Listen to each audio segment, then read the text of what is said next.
মানুষকে ভান মারার বিদ্যা বা শত্রুকে তাবিজের মাধ্যমে ধ্বংস করে দেওয়া বা শত্রুর কোনো ক্ষতি করা, এটাই হচ্ছে ভানবিদ্যা। তো ভিউয়ার্স, আমাদের মধ্যে অনেক লোকজন আছেন যারা বিভিন্ন শত্রুর মাধ্যমে বহুদিন থেকে প্রতারিত হয়ে আসতেছেন, বহুদিন থেকে অত্যাচারিত হয়ে আসতেছেন, কিন্তু আপনি চাইলেও তাকে কোনো ক্ষতি করতে পারেন না। আপনি জানেন যে সেই ব্যক্তির আপনার শত্রু, তারপরও তাকে আপনি কিছু করতে পারেন না। এর কারণ হচ্ছে সে হয়তো আপনার থেকে অর্থশালী বা বিদ্যশালী, বা হয়তো সে লোকটা আপনার কাছের কেউ, যে তাকে কোনোভাবে আঘাত করা যাবে না। তো সেই ক্ষেত্রে কিন্তু মানুষ এই কবিরাজের কাছে আসে বিভিন্ন তাবিজ কবজের মাধ্যমে শত্রুকে শাস্তি দেওয়ার জন্য, শত্রুকে ভান মারার জন্য। কিন্তু তারা বহু চেষ্টার ফলেও কিন্তু ব্যর্থ হয়। অনেক লোক আছে যে শত্রুকে শাস্তি দেওয়ার জন্য বিভিন্ন কবিরাজ তান্ত্রিকের কাছে গেছে, অনেক টাকা পয়সা খরচ করছে, আবার নিজেরাও চেষ্টা করছে, কিন্তু এতেও কোনো ফলাফল হয় নাই। তো তাদেরকে আমি বলছি যে একজন মানুষ হয়ে আরেকটা মানুষকে ক্ষতি করা এটা সহজ কাজ না, এটা অবশ্যই একটা বড় ধরনের কঠিন কাজ। আবার এক পর্যায়ে সহজ কাজও বলা যায়, যদি আপনার সঠিক বিদ্যা জানা থাকে, সঠিক বিদ্যা প্রয়োগ করার অভিজ্ঞতা আপনার জানা থাকে, তাহলে কিন্তু আপনি সহজে একজন লোককে এই ভান মেরে ক্ষতি করতে পারবেন।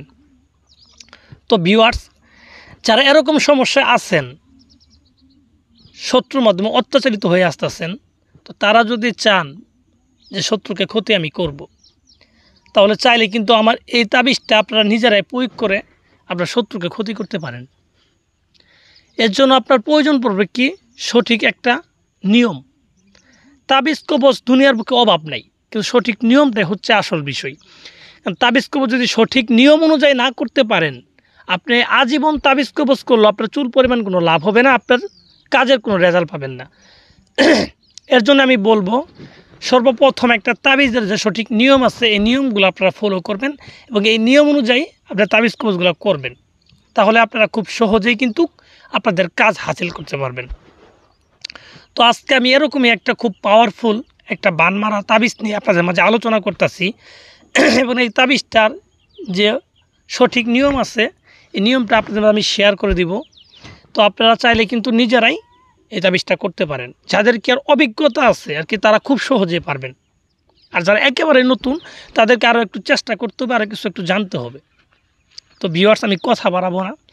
স্ক্রিনে যে তাবিজটা দেখতেছেন, এই তাবিজটা মূলত শত্রুকে ধ্বংস করার তাবিজ, শত্রুকে মেরে ফেলার তাবিজ। এই তাবিজটা কীভাবে প্রয়োগ করবেন সেটাই আমি বলছি। আপনারা ধৈর্য সহকারে আমার কথাগুলো শুনেন এবং ভিডিওটা ফুল দেখেন। তো ভিউয়ার্স, এই তাবিজটা প্রথমত ভালোভাবে দেখে নেন, কীভাবে আমি তাবিজটা লিখছি একটু ভালোভাবে দেখে নেন, প্রয়োজন একটা স্ক্রিনশট করে রাখেন। রাখার পরে এই তাবিজটা আপনি প্রয়োগ করবেন কিভাবে। এই তাবিজটা প্রয়োগ করবেন যে কোনো একটা শনিবারের দিন। শনিবারের দিন রাত্রের বেলা, দিন যে রাত হবে 10টা থেকে 12টার ভিতরেই তাবিজটা লিখে শেষ করতে হবে। এবং এই তাবিজটা লেখার জন্য যাইতে হবে আপনার যে কোনো একটা শ্মশানে গিয়ে আপনি শ্মশানে যে কোনো একটা জায়গায় আসন সাজাবেন, সামনে মোমবাতি আগরবাতি এগুলো ধরাই নেবেন সুন্দরভাবে। ধরাই নিয়ে এই তাবিজটাকে আপনি লাল চন্দনের সাথে গোলাপ জল মিশ্রিত করে একটা কালি বানাবেন। সেই কালিটা আপনার ডান হাতের শাহাদাতের আঙ্গুল দিয়ে ঠিক আছে, এটা একটা মরা গরুর হাড্ডির উপরে লিখবেন। মরা গরুর হাড়ের উপরে এই তাবিজটা লিখবেন। 2টা হাড়ের উপরে 2টা তাবিজ লিখবেন, সুন্দরভাবে লিখবেন। লিখার পরে যে আপনার কাঙ্ক্ষিত শত্রু, তার নাম এবং তার বাবার নামটা লিখে দিবেন। যাকে ক্ষতিটা করতে চাচ্ছেন তার নাম, তার বাবার নামটা লিখে দিবেন। তো লিখে দেওয়ার পর আপনি হাড়টাকে কালো কাপড় দিয়ে পেঁচাবেন। কালো কাপড় দিয়ে সুন্দরভাবে 2টা হাড়কে পেঁচানোর পরে একটা হাড়কে আগুনে পুড়ে দিবেন। যে কোনো একটা আগুনে এই হাড়টাকে ফেলে দিবেন, যেন একদম ছাই হয়ে যায় পুড়ে, এরকম বড় ধরনের একটা আগুনে ফেলে দিবেন।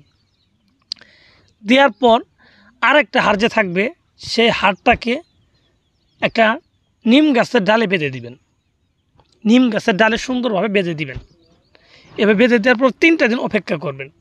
তো আশা করি আপনি দেখবেন 3 দিনের ভিতর আপনার কাঙ্ক্ষিত শত্রু যদি চান মেরে ফেলতেই পারবেন। ঠিক আছে, সে অসুস্থ হওয়ার পরে জিনিসটা আপনি খুলে ফেলবেন গাছ থেকে, তাহলে সে অসুস্থই থাকবে। আর যদি মারতে চান তাহলে গাছে ওই হাতকে ঝুলাইয়ে রাখবেন, দেখবেন সে একবার এক পর্যায়ে মারাই যাবে। এটা একবার পরীক্ষিত।